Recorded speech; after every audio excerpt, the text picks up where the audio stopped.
Muy bien, pues el título de esta enseñanza es Llamados a ser de Jesucristo. Muchos de nosotros podemos cuestionarnos a qué se refiere esto. Y esto es algo maravilloso porque somos llamados a tener un dueño. O sea, Cristo es mi dueño. Y cualquier cosa que valga, porque esto vale la sangre de Cristo, y yo que de alguna manera estando perdido en mis deleites y en mis pecados, estando en tinieblas, fui llamado por Él, fui rescatado por Él, para ser de su propiedad. Pero es lo mismo para ti. Fuiste llamado por Dios para que tú y yo fuéramos de su propiedad. Y algo valioso, algo tan valioso que valió la sangre de su Hijo Jesucristo. Todo el sacrificio del Calvario, eso es lo que tú vales y eso es lo que yo valgo.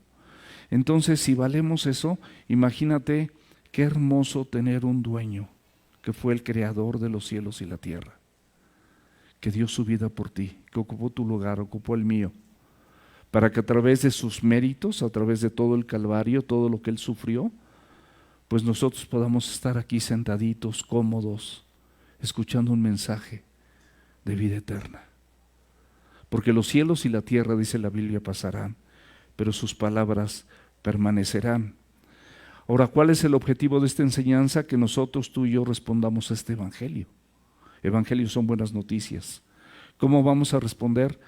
Obedeciéndolo por amor a su nombre. Por amor al nombre de Jesús, el que lo dio todo por mí, que dio su vida por mí.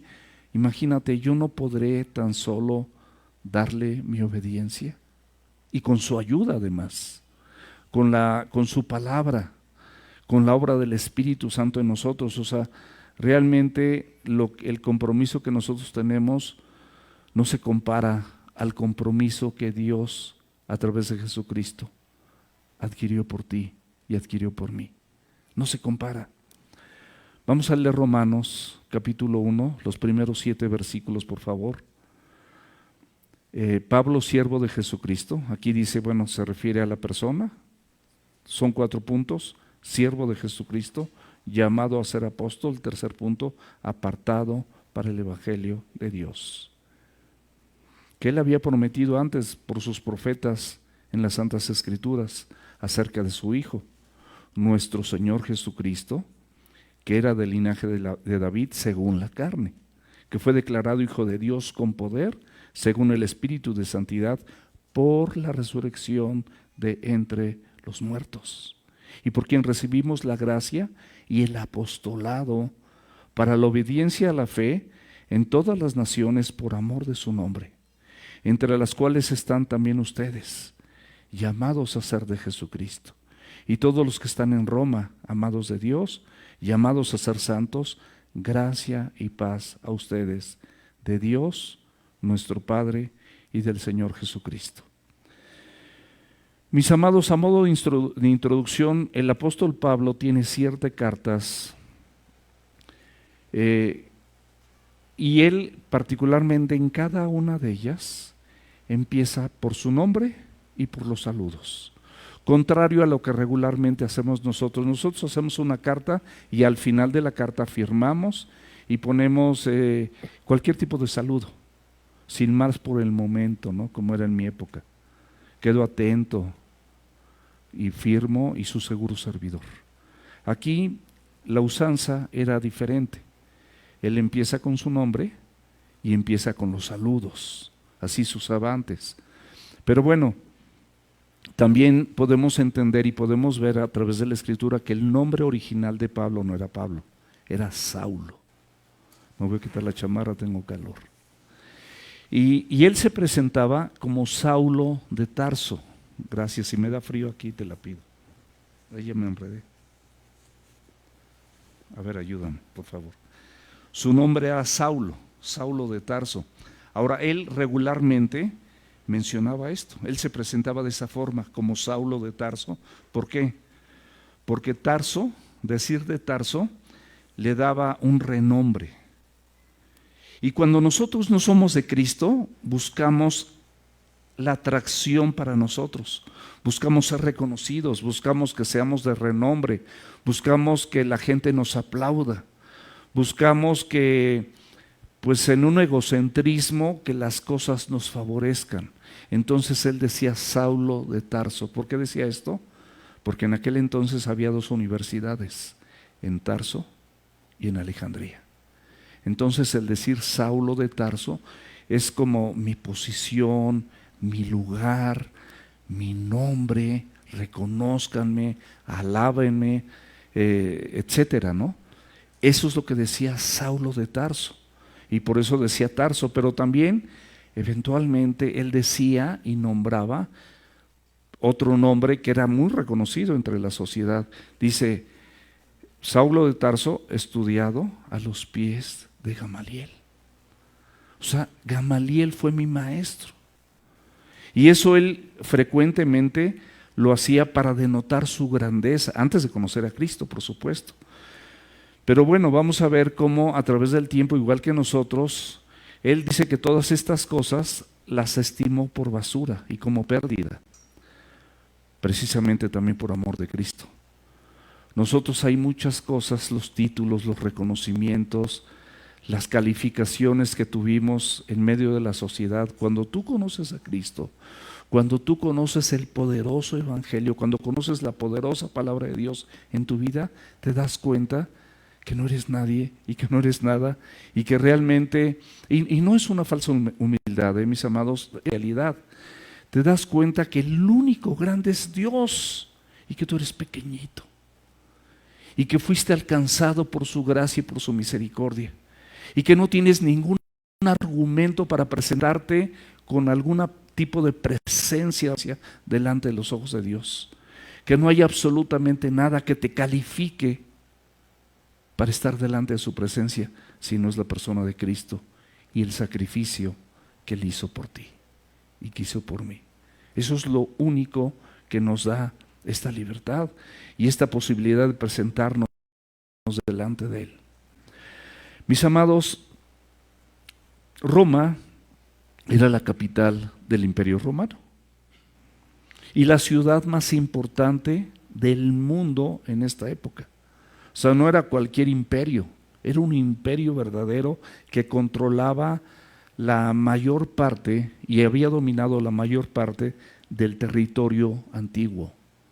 Entonces, había varias tensiones, porque justamente Roma estaba habitada por muchos gentiles, es decir, no judíos.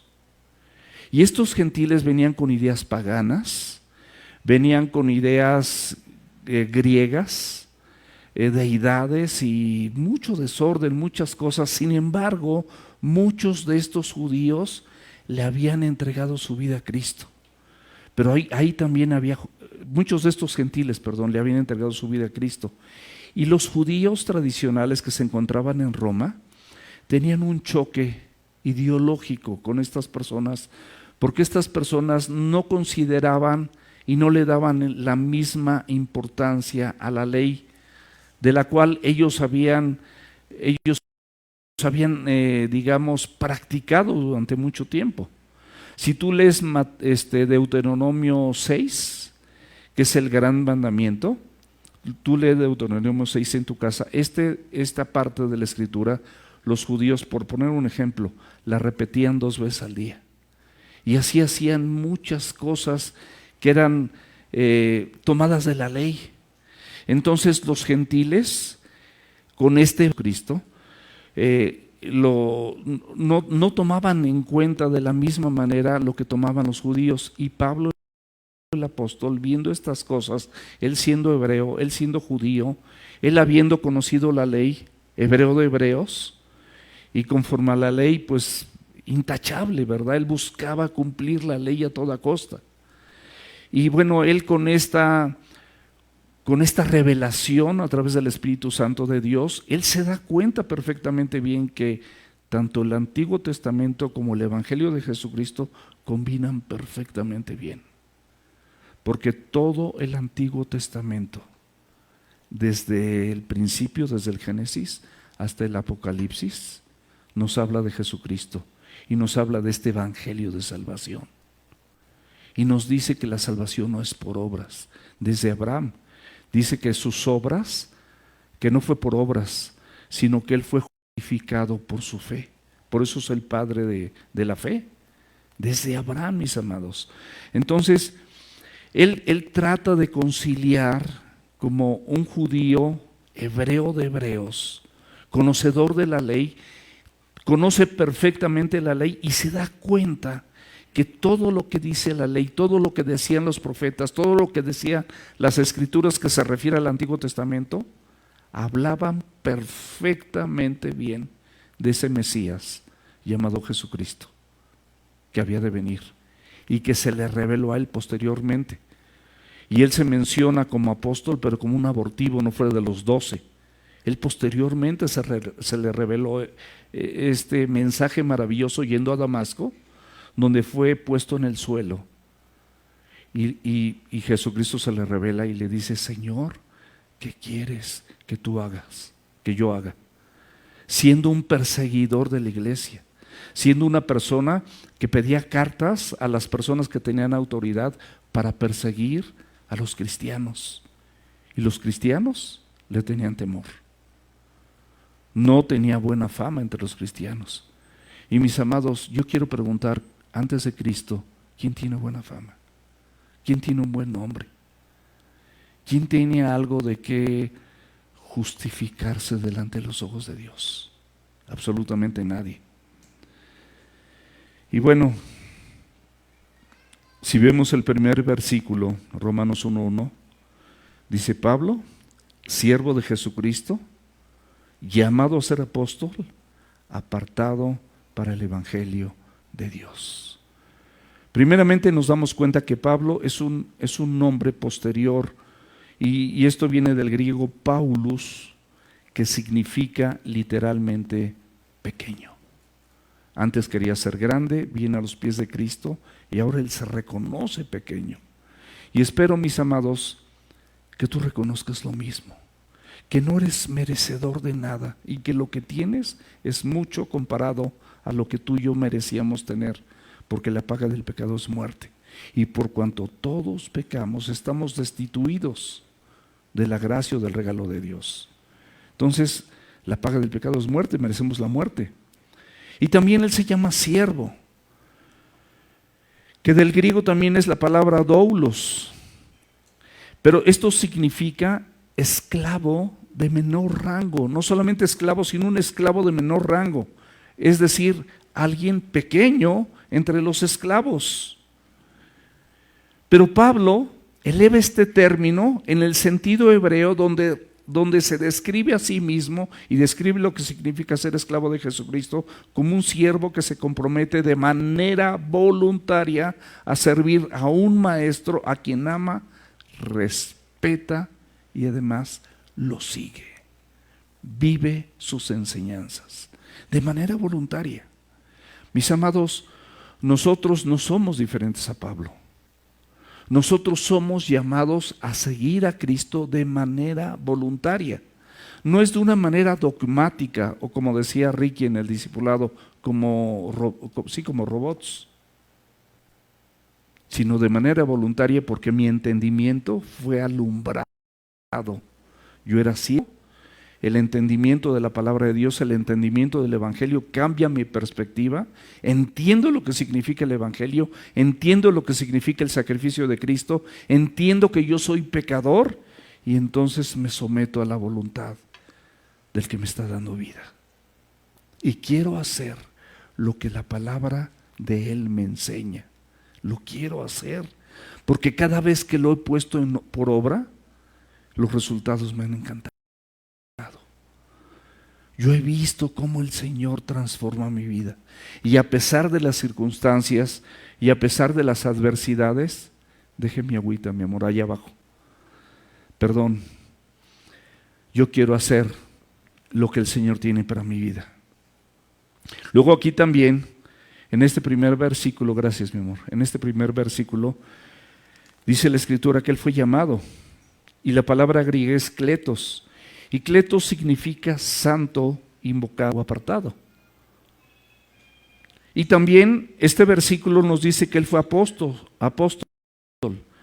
Y esto viene de la palabra también griega que es apóstolos y significa enviado, delegado, embajador, comisionado. Y particularmente en el Nuevo Testamento se refiere a los 12 hombres que Cristo escogió para que lo acompañasen durante todo su ministerio, según Marcos capítulo 3, versículos del 13 al 19, ahí lo puedes ver. Y él fue elegido posterior, pero también otra persona como Matías fue elegido posterior para reemplazar a Judas.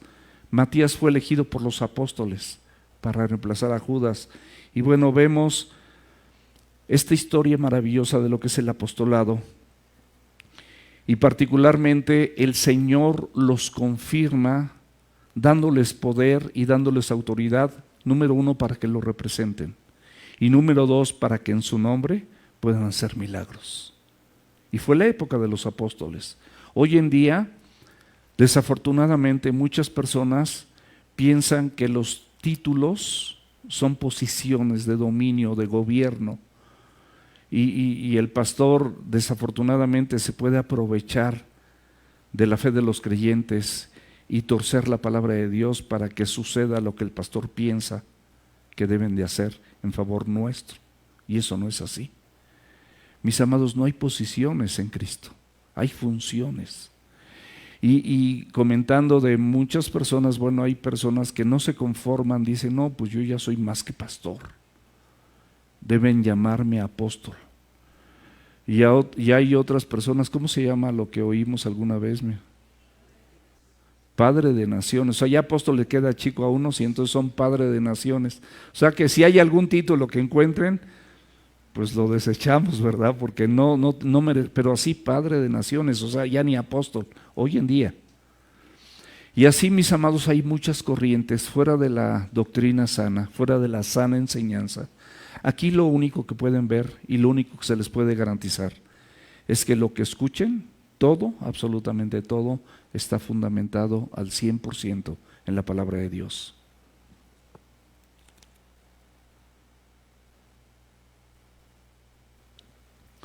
Otra palabra que viene aquí es que él fue apartado. La palabra griega es aforizo, que significa separado, pero muy, muy importante lo que les voy a decir, separado y quiere decir excluido del mal. Y la enseñanza de los apóstoles, mis amados, es el fundamento de la iglesia. Y eso lo podemos ver en Efesios capítulo 2, versículo 20. Si abres la escritura, por favor, en Efesios capítulo 2, versículo 20, vamos a ver cómo lo que Cristo les enseñó a estos 12 apóstoles, incluyendo Matías y posteriormente Pablo, que fueron ya más de 12 con Pablo porque es el abortivo. Es el fundamento de la enseñanza que hoy en día todos nosotros como creyentes tenemos. Efesios 2:20.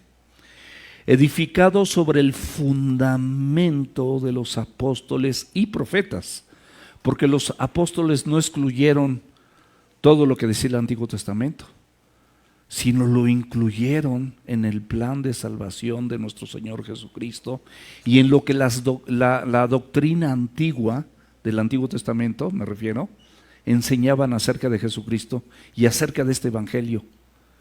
Y entonces ese es nuestro fundamento, edificado sobre el fundamento de los apóstoles y profetas, siendo, aquí se aclara, la principal piedra del ángulo, Jesucristo mismo. Es decir, toda tu creencia, toda tu doctrina, todo tu pensamiento, todas tus acciones parten de la persona de Jesucristo y de sus maravillosas enseñanzas que quedaron impresas a favor nuestro a través de los 4 evangelios y luego a través de las cartas donde el Espíritu Santo inspiró a otras personas para que todo el testamento quedara impreso y grabado, y lo podemos tener aquí y lo podemos leer todos los días y podemos exponernos a esa preciosa palabra de Dios para ser transformados porque es nuestro fundamento. Ahora, otra cosa maravillosa. Cristo mismo selecciona a Pablo.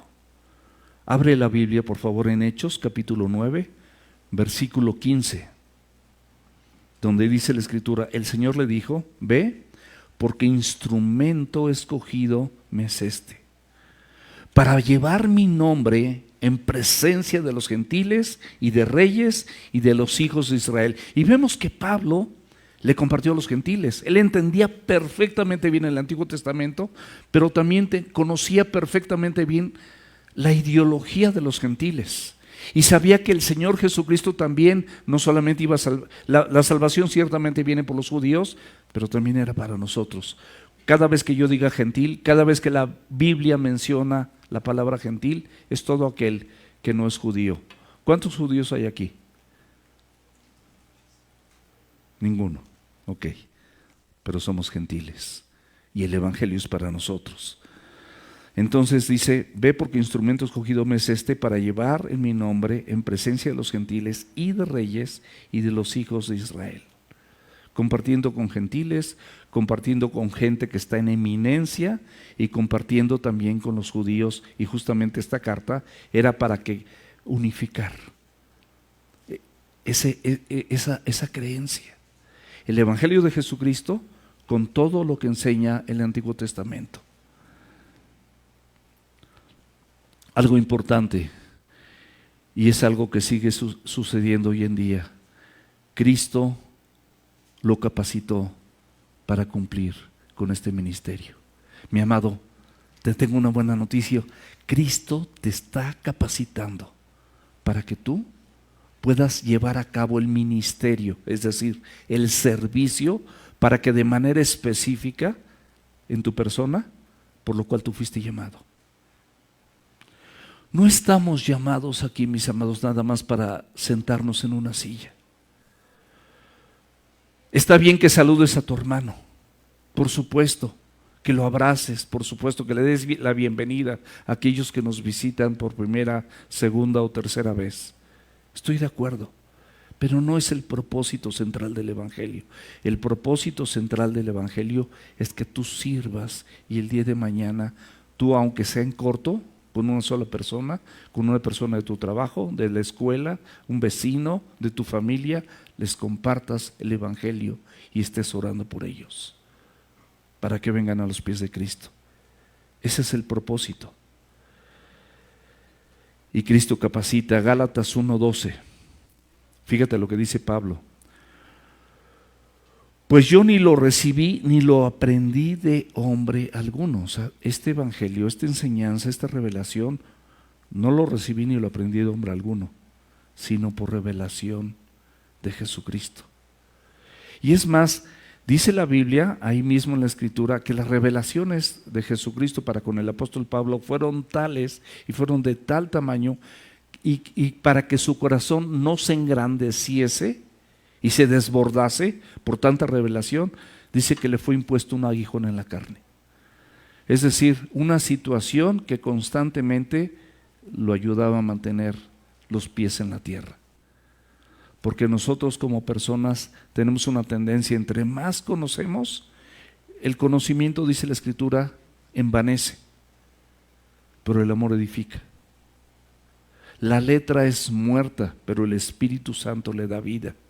Entonces tenemos que tener en cuenta siempre esto. En Gálatas también, ahí en el capítulo 1, versículos 15 y 16, dice: pero cuando agradó a Dios, que me apartó desde el vientre de mi madre y me llamó por su gracia, revelar a su Hijo en mí, para que yo le predicase entre los gentiles, no consulté enseguida con carne y sangre. O sea, la revelación de Dios a su vida de Pablo fue de tal manera que él no consultó con él, y él sabía perfectamente bien que él era llamado por Dios, a pesar de ser perseguidor de la iglesia y haber estado en las muertes como de Esteban, y haber sido copartícipe de que lo apedrearon, ¿verdad? Y muchas cosas más. Aquí en este versículo nos habla del Evangelio de Dios. Evangelio de Dios viene de Euangelion, que significa ángelos. Ángelos significa a su vez mensajero. Es decir, es un mensaje.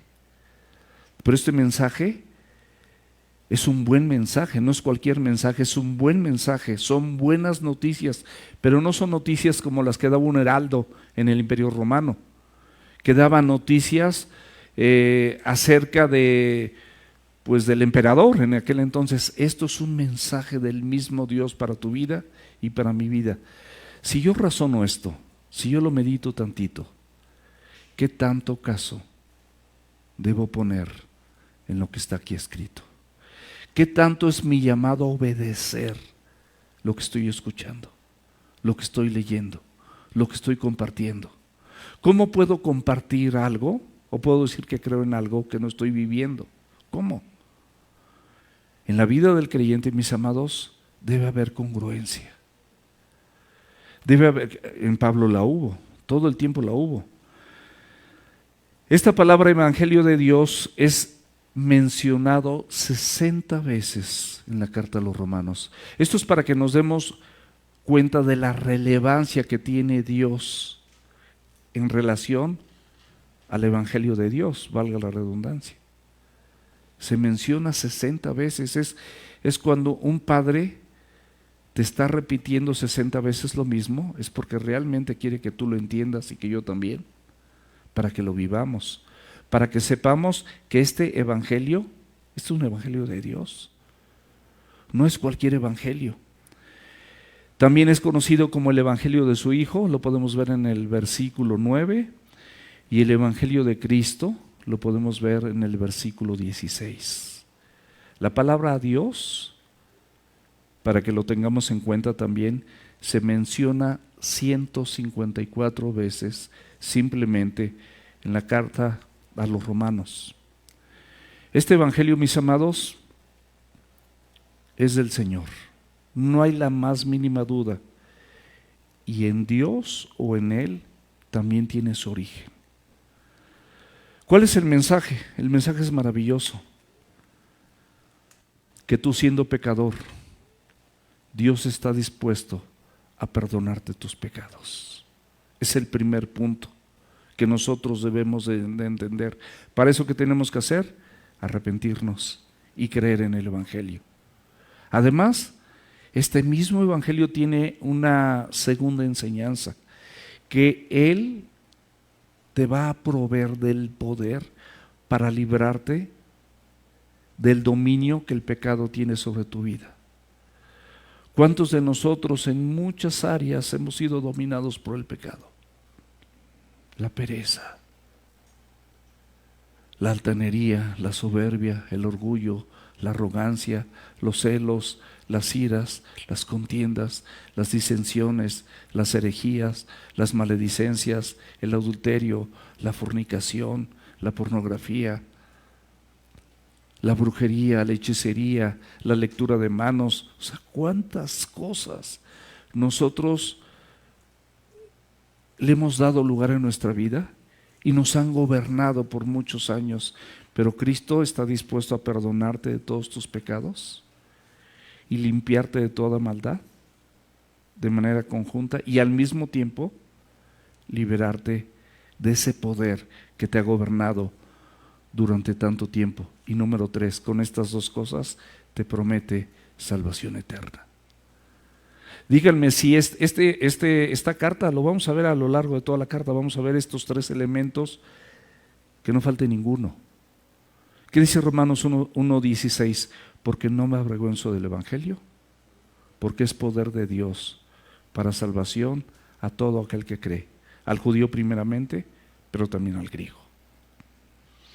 1 Corintios capítulo 15, versículos del 1 al 4. Dice: además les declaro, hermanos, el evangelio que les he predicado, el cual también recibieron, en el cual también perseveran, por el cual asimismo, si retienen la palabra que les he predicado, son salvos; si no, están creyendo en vano. Porque primeramente les he enseñado lo que asimismo recibí, y ahí viene lo que él recibió: que Cristo murió por nuestros pecados conforme a las Escrituras, es decir, por todo lo que el Antiguo Testamento dice. El Antiguo Testamento asevera, asegura y testifica que Cristo iba a ser crucificado, iba a ser muerto por nuestros pecados según las Escrituras, y que iba a ser sepultado. Y también nos habla de algo maravilloso, y que iba a resucitar al tercer día, como dicen las Escrituras. La resurrección, mis amados, algo maravilloso que ningún ser humano como Mahoma, como Confucio, como Buda, como Gandhi, como el que tú me digas, todos ellos murieron y ahí se quedaron. Pero de Cristo, históricamente, su tumba está vacía. Esto es un mensaje generoso, esto es un mensaje gratuito, esto es un mensaje lleno de amor que promete desde el Antiguo Testamento la venida de ese Salvador, su muerte, pero también su resurrección, y por lo tanto, también para nosotros. Vamos a morir, pero por esa venida que Él tuvo, nosotros también vamos a tener vida eterna. Mis amados, algo bien importante, este evangelio es tan importante, es tan relevante, que es fundamental que nosotros aprendamos a obedecerlo, a vivir lo que está escrito, a vivir lo que estamos oyendo, a vivir lo que estamos leyendo, a vivir todo aquello que estamos mencionando en el discipulado. Es interesante que en relación a este evangelio, en Romanos 10:17, que todos o muchos de aquí nos lo sabemos, dice que la fe viene por el oír y el oír por la palabra de Dios. ¿Estamos de acuerdo? O sea, el evangelio nos ayuda a creer a través de oír. O sea, oímos el evangelio y podemos creer porque lo estamos oyendo. Estamos oyendo las buenas noticias de Dios, pero vamos a ver lo que dice el versículo anterior para que veamos el contexto. Dice, mas no todos obedecieron al evangelio. O sea, no toda la gente a la que tú le prediques va a abrazar este evangelio. Desafortunadamente, mucha de la gente que tú le compartes no va a querer nada con el evangelio, pero no te preocupes, el evangelio no es tuyo, el evangelio es de Dios. Dice, más no todos obedecieron al evangelio, pues Isaías dice, o sea, desde antes, desde el Antiguo Testamento, para que vieran los judíos que esto estaba escrito, Señor, ¿quién ha creído a nuestro anuncio? Algo maravilloso, que Pablo fue separado y consagrado para este maravilloso evangelio.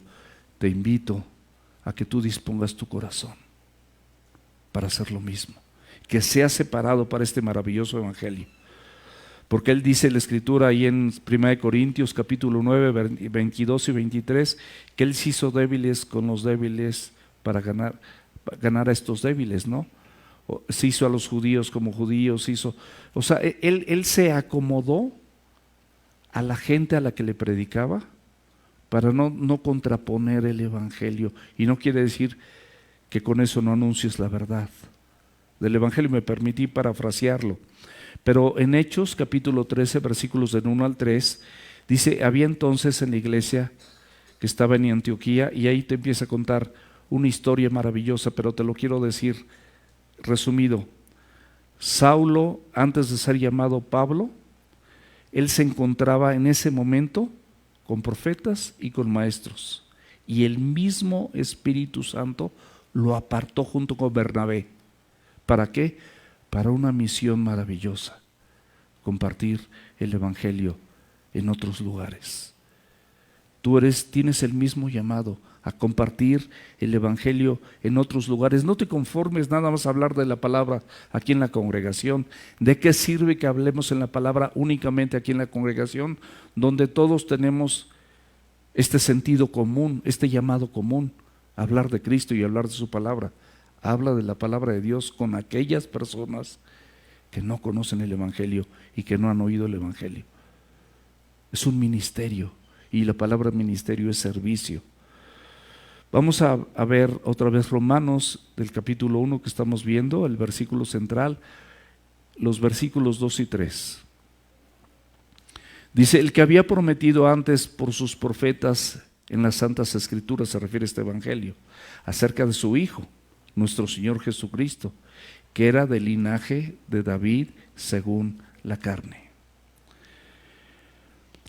Mis amados, este evangelio había sido prometido desde el Antiguo Testamento, pero cuando Cristo lo comparte y Pablo lo sigue predicando, es acusado de que está predicando algo nuevo y algo revolucionario y algo que no tiene que ver absolutamente con todo lo que estaba escrito en el Antiguo Testamento.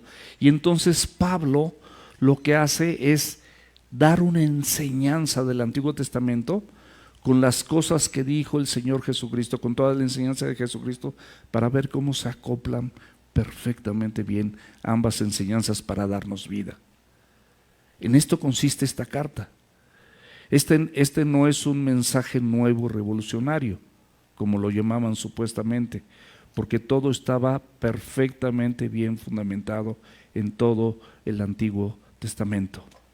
Primera de Pedro, capítulo 1, versículos del 10 al 12.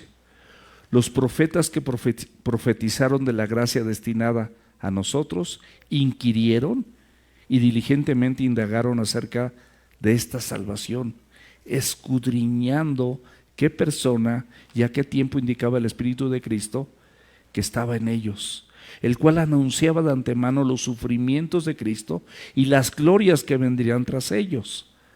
A estos se les reveló que no para sí mismo, escúchame bien, sino para nosotros administraban las cosas que ahora son anunciadas por los que han predicado el Evangelio por el Espíritu Santo enviado del cielo. Mis amados, esto es para nosotros. Ellos lo estaban indagando, pero no era exactamente para ese momento. Bueno, fue después de la resurrección de Cristo, sí, pero continúa para que esto que estamos compartiendo, mis amados, es de una administración divina para tu vida.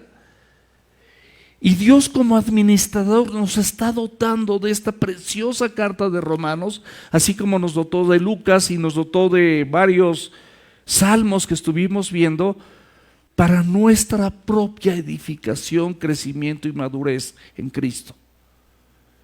Y capacitar tu corazón y renovar tus pensamientos y darte a conocer estas noticias maravillosas, eternas y celestiales, para que las puedas compartir con otros. Dice la Escritura que son anunciadas por los que han predicado el Evangelio por el Espíritu Santo enviado desde el cielo, cosas en las cuales anhelan mirar los ángeles.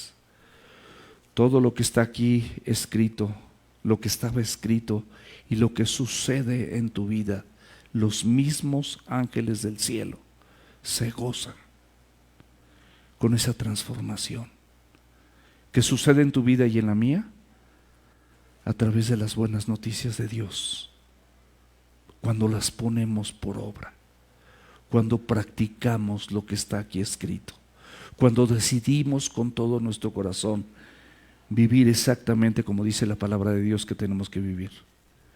Por eso el Señor Jesucristo en Mateo 5:17, que Él no había venido a abrogar la ley, no vino a abrogarla, la ley y los profetas, sino vino para cumplir, vino para poner por obra toda esta ley sin falla alguna.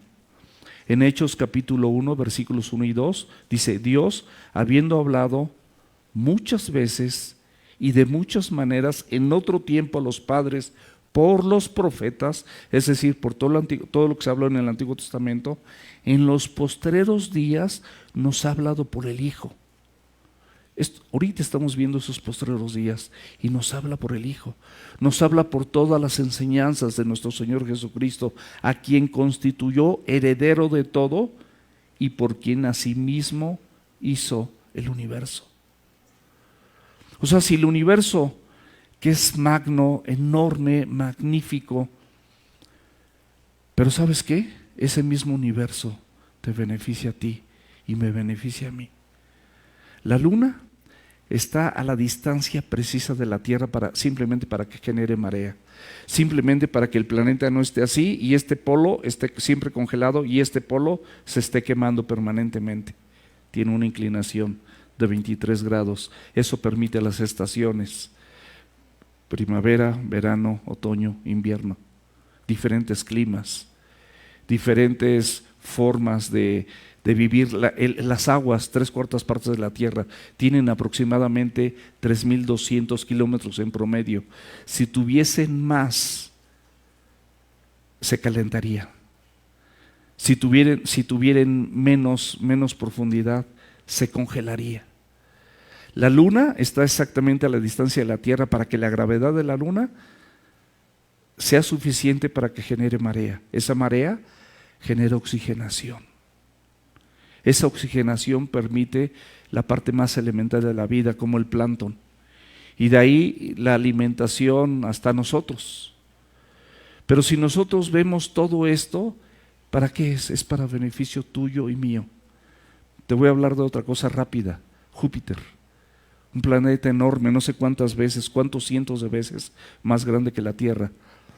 No sabes cuántos meteoritos y cometas impactarían con la Tierra si Júpiter no estuviera ahí. Y con su gravedad lo atrae para que no impacten en la Tierra y tú y yo podamos seguir escuchando el Evangelio, podamos seguir alabándole, podamos seguir teniendo vida, y una vida fértil y una vida abundante, sustentada por la Escritura, aunque en este momento tus circunstancias sean contrarias. Dios las permite porque te está enseñando y te quiere enseñar dependencia. Esas son las Santas Escrituras. Cuando dice la Biblia algo de las Santas Escrituras, se refiere al Antiguo Testamento, desde la creación. El Antiguo Testamento, mis amados,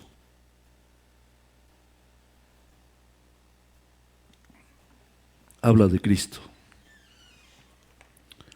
Juan 5:39, palabras de Jesús: escudriñar las Escrituras, porque a ustedes, le está hablando con los judíos, a ustedes les parecen que en ellas tienes palabras de vida eterna.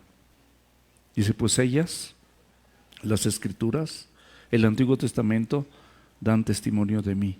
Es lo que dice Jesús. O sea, ¿quieren saber de mí? Vean el Antiguo Testamento. O sea, no se contrapone. Hay una armonía perfecta. ¿Se acuerdan de los hombres de Emaús cuando después de que murió Cristo, que iban 2 discípulos a Emaús? Y Cristo se les acerca y les dice: insensatos y tardos de corazón, porque no estaban creyendo las Escrituras, y supuestamente ellos debían como discípulos de creer en las Escrituras.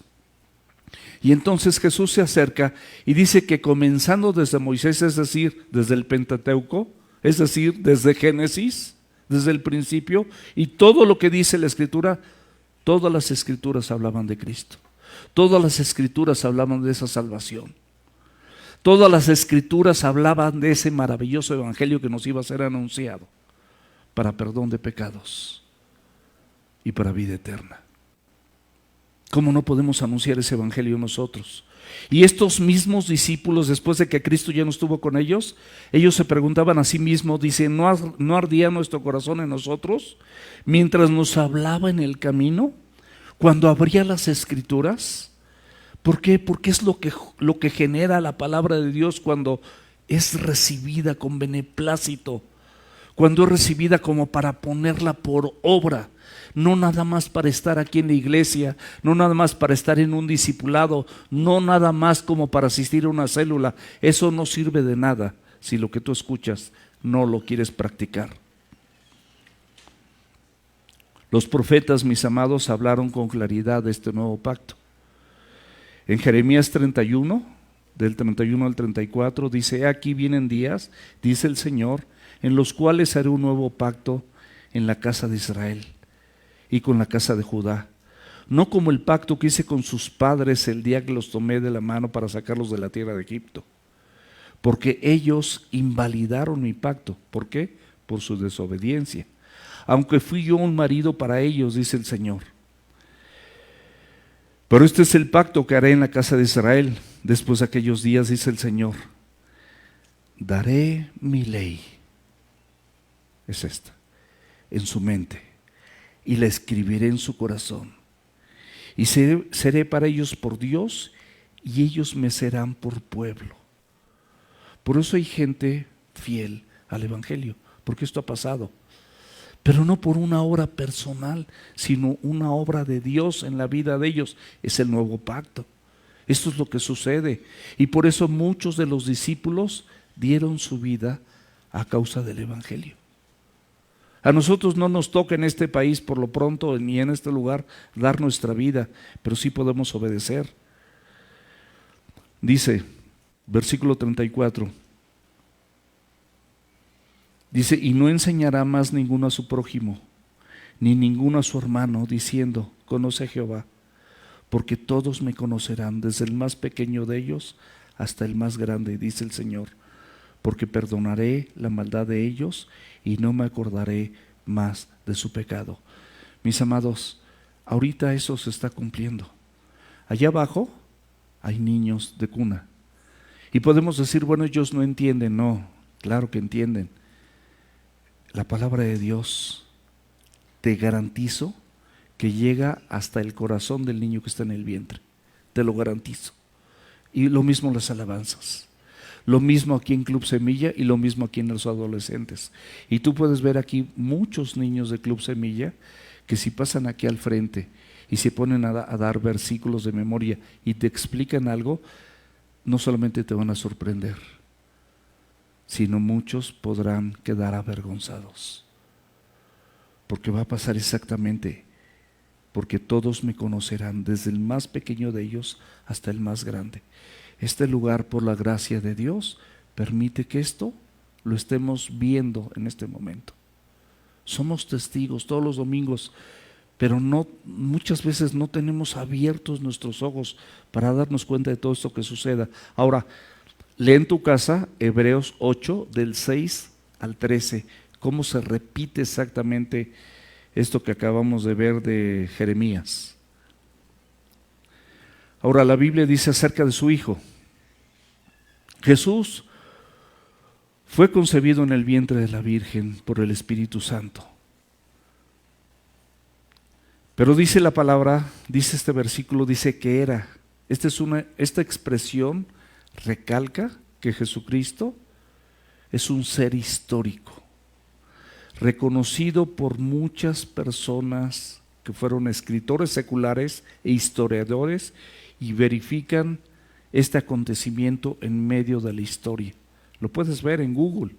No te estoy hablando de algo que nada más yo pueda decir de aquí al frente. Simplemente vea no sé, hay varios escritores, no tomé nota, pero uno que recuerdo se llama Josefo. Y no necesariamente son creyentes, pero dan testimonio de la historia de Jesús. Y lo puedes ver, ahí está en la historia. Dice también que Jesús iba a ser del linaje de David. Es decir, el Antiguo Testamento profetizó que iban a ser de ese linaje. Segundo de Samuel, capítulo 7, versículos del 12 al 13. Dice, cuando tus días sean cumplidos y duermas con tus padres, yo levantaré después de ti a uno de tu linaje. Dios le está hablando a través del profeta Samuel a David, el cual procederá de tus entrañas y afirmaré su reino. Él edificará casa a mi nombre, yo le afirmaré para siempre el trono de su reino. Mis amados, David y sus padres eran judíos y Jesucristo también era judío. Y todo esto sucedió no para otra cosa, sino para que se cumpliese a la perfección la Escritura. Así tenía que ser, para que se cumpliese la Escritura. Yo te invito, lee Isaías 11, del 1 al 5, porque ya no hay mucho tiempo, y Primera de Juan, capítulo 4, versículos 2 al 3. Esto habla de toda la profecía que había acerca de la persona de Jesucristo, y Primera de Juan es que en esto conocer al Espíritu de Dios. Todo espíritu que confiesa que Jesucristo ha venido en carne es de Dios, y el que no niega no es de Dios. Así no hay más que dos líneas: o eres o no eres de Dios. No hay términos intermedios, porque el mensaje es contundente. Ahora, cuando Juan el Bautista vino, ¿qué dijo en Juan 1:29? La segunda parte: he aquí el Cordero de Dios que quita los pecados del mundo. Él fue el último profeta. Y cuando viene Cristo, lo presenta como el Cordero de Dios que quita los pecados del mundo. ¿Por qué? Porque así estaba estipulado según las Escrituras, según el Antiguo Testamento. En Hebreos capítulo 4, versículos 15 y 16, dice: porque no tenemos un sumo sacerdote que no pueda compadecerse de nuestras debilidades, sino uno que fue tentado en todo, según nuestra semejanza, pero algo bien importante: sin pecado. Y los méritos que Cristo ganó por ti te permiten vivir el versículo 16: acerquémonos pues confiadamente al trono de gracia para alcanzar misericordia y gracia para el oportuno socorro. En 2 Corintios capítulo 5 versículo 19 dice que Dios estaba en Cristo reconciliando consigo al mundo. Dios estaba en Cristo reconciliando consigo al mundo. Dios mismo en Cristo, Dios hecho carne, no tomándoles en cuenta a los hombres sus pecados. Fíjate qué maravilloso. Y nos encargó a nosotros el ministerio, es decir, el servicio de la reconciliación. El versículo 21 de ahí de Corintios 5, de 2 Corintios 5, dice: al que no conoció pecado, por nosotros, no por ninguna otra razón, por nosotros lo hizo pecado, para que nosotros fuésemos hechos justicia de Dios en él. Vemos el versículo 4 de Romanos 1, por favor. Dice la Escritura que fue declarado Hijo de Dios con poder, según el Espíritu de Santidad, por la resurrección de entre los muertos. La palabra declarado tiene muchos sinónimos, como nombrado, decretado, especificado, puesto, prefijado, pero hay una que me llama la atención: es horizonte. Y con esta palabra, horizonte, que también significa declarado, podemos explicar un poquito mejor esta situación. Todos nosotros conocemos el horizonte. Podemos ver, aunque sea en una película, porque hay personas que probablemente no han tenido oportunidad de estar en el mar, pero podemos ver el horizonte. Y el horizonte divide perfectamente bien lo que es la tierra de lo que es el cielo.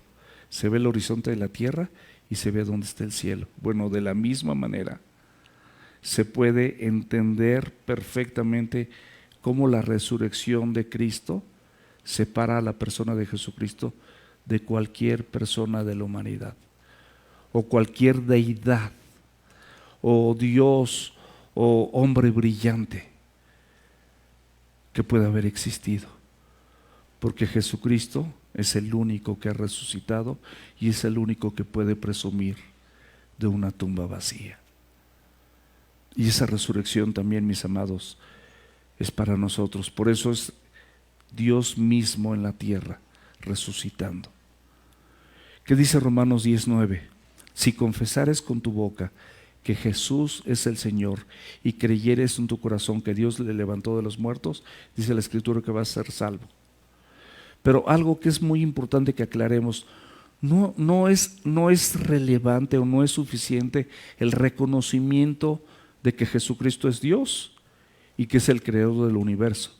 Porque en Santiago 2:19 dice que los mismos demonios creen lo mismo, pero tiemblan. O sea, no es suficiente. Lo importante es tener una convicción personal y profunda de que Él es nuestro Dios, de que Él es nuestro Salvador y que Él ejerce señorío directo y soberano en mi persona y también en la tuya. Eso es lo importante. Eso es lo que va a ser relevante, porque esto es lo que realmente le da el lugar de que Él y nadie más es el Hijo de Dios. Y de acuerdo al poder de Dios a través de la resurrección, se prueba que verdaderamente Jesucristo es el Hijo de Dios, con H mayúscula. y por supuesto con D mayúscula. Y con esto demuestra a la humanidad que Él es tanto Dios como tanto hombre. Todo hombre y todo Dios. Dios hecho carne. Por lo tanto, una enseñanza primordial. Primera de Timoteo, capítulo 2, versículos 5 y 6. Porque hay un solo Dios, escúchalo bien, hay un solo Dios y un solo mediador entre Dios y los hombres. No hay otro mediador, nada más Cristo. Hay un solo Dios y un solo mediador entre Dios y los hombres, Jesucristo, hombre, el cual se dio a sí mismo en rescate por todos, de lo cual se dio testimonio a su debido tiempo. No hay otro mediador entre Dios y los hombres, sino es Jesucristo. Sino, ¿de qué sirve la resurrección? La resurrección nos habla de la victoria sobre la muerte. En Corintios, en el capítulo 15, nos habla de esta victoria. ¿Dónde está, oh muerte, tu aguijón? Un aguijón es algo que te gobierna, que te domina, que está ahí punzando tu vida con temor, con miedo. ¿Qué va a ser de mí? ¿Qué va a pasar con mi vida? Pero aquí el Señor, a través de su palabra, dice: ¿dónde está, oh muerte, tu aguijón? ¿Dónde está, oh sepulcro, tu victoria? Ya que el aguijón de la muerte es el pecado te hace permanecer en muerte y te tiene ahí. Y el poder del pecado, la ley, o sea, la ley es la que te enseña y te dice: esto que estás haciendo no es bueno y deberías hacer esto otro, pero no lo puedes hacer. Mas gracias sean dadas a Dios, que nos ha dado la victoria por medio de nuestro Señor Jesucristo. En Cristo sí podemos, todo lo podemos en Cristo que nos fortalece. Versículo 5 de Romanos 1. Por quien recibimos la gracia y el apostolado. Fíjate lo hermoso de la gracia, el apostolado en el caso del apóstol Pablo, para la obediencia de la fe en todas las naciones por amor a su nombre. ¿Qué es gracia? Favor inmerecido, regalo inmerecido de parte de Dios. La salvación, mis amados, es un regalo que no mereces. No hay forma de que puedas pagar por ello. Es un regalo. Hace ratito mis queridísimos amigos y pacientes me hicieron favor de darme un regalo de cumpleaños. No me costó un centavo, me lo regalaron. Es una bufanda bien padre. Cuando haga más frío me la voy a poner, ahorita tengo calor. Pero sí, es un regalo, lo recibes, das las gracias. No puedes hacer nada, no lo merecías, sin embargo lo recibí.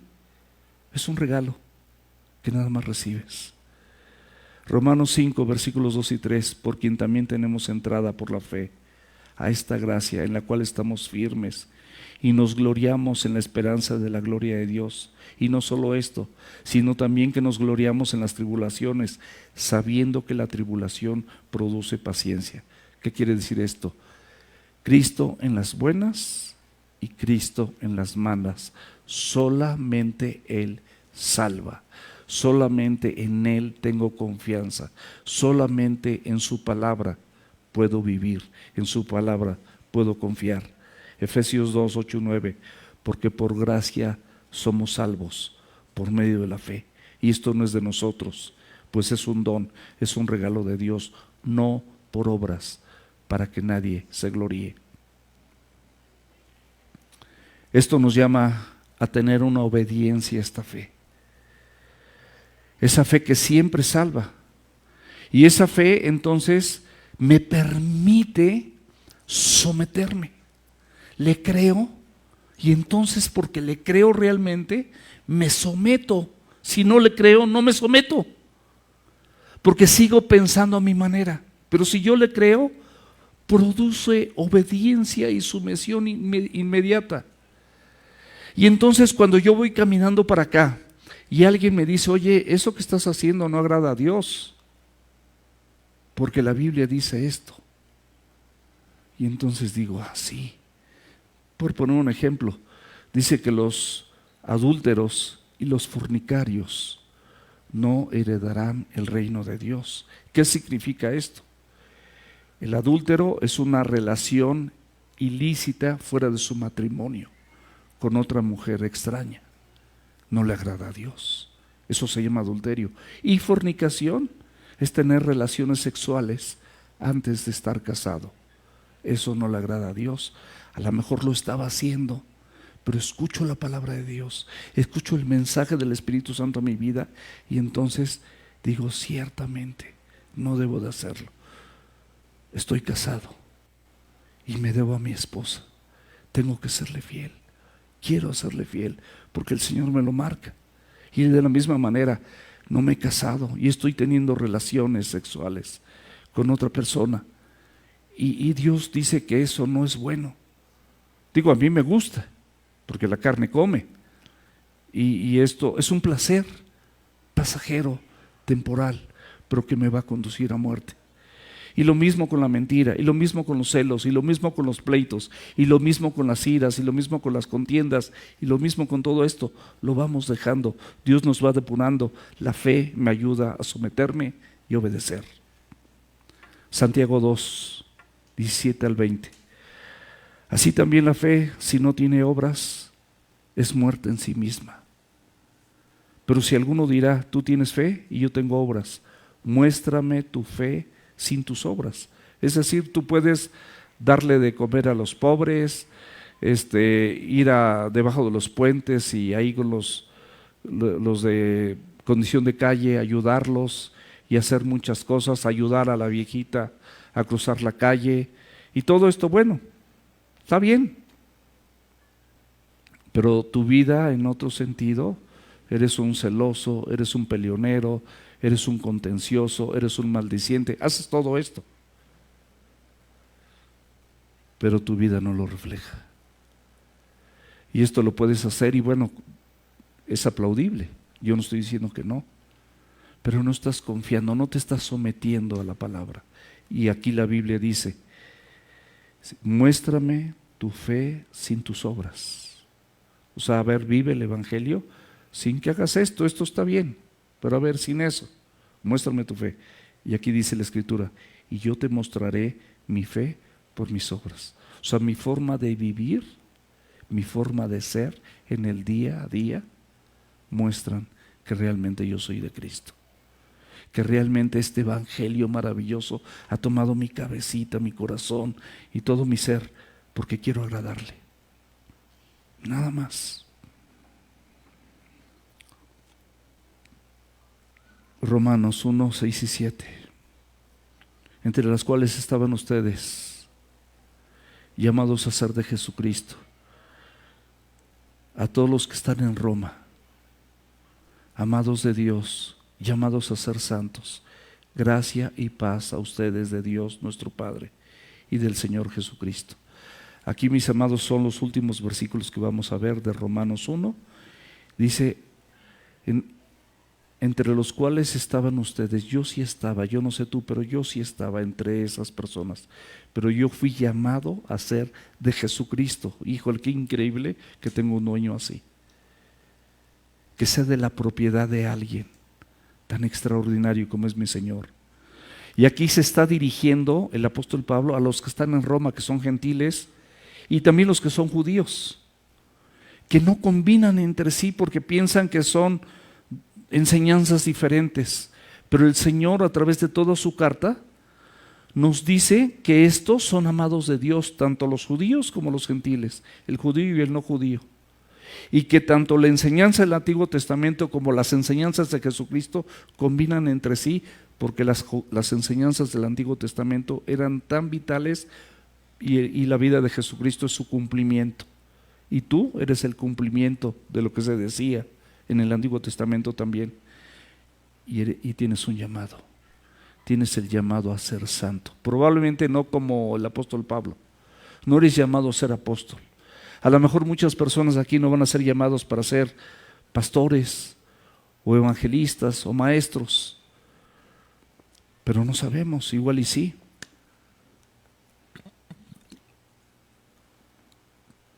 Y termina, gracia y paz a ustedes de Dios nuestro Padre y del Señor Jesucristo, de nadie más. Mis amados, somos llamados a ser santos, es decir, vivir para Dios, anhelar, agradarle a Dios. Luchar todos los días contra los deseos de tu carne y contra los deseos de tu naturaleza caída. Yo tengo una naturaleza caída de verdad. Todos los días yo tengo que luchar. Para luchar, las armas de mi milicia o de mi lucha no son carnales, son poderosas en Dios, para destrucción de fortalezas, pensamientos, sueños, sensaciones, sentimientos que pueden llegar a mi vida y digo, ay, ¿por qué pensé esto? ¿O por qué quiero hacer esto otro?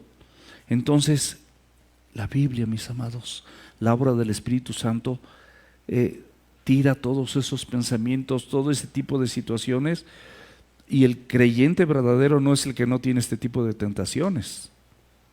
El creyente verdadero es el que lucha todos los días para que el Espíritu Santo nos ayude a que esto sea lo que vivamos y sea lo que realmente hacemos. Solo Dios puede hacer a un pecador y lo puede hacer santo, es decir, apartado. Y puede ser llamado, amado. Aquí dice, llamados a ser de Jesucristo. Y dice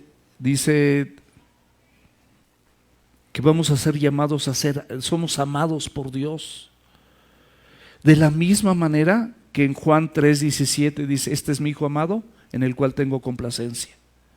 Y vamos a terminar con 3 puntos importantes. Dios ha puesto su amor sobre los suyos, es decir, Dios ha puesto su amor sobre ti. No importa lo que estés viviendo, Dios ha puesto su amor sobre ti y sobre mí. Juan 17, 22 y 20, Efesios 2, 4 y 5.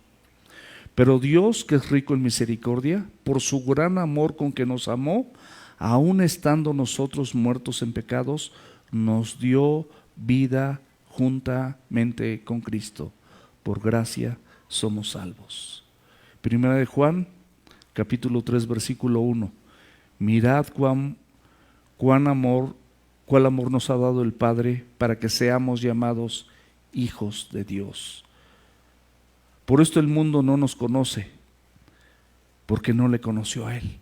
Por eso vas a tener diferencia, por eso no hay comunión. ¿Qué comunión tiene el creyente con el incrédulo?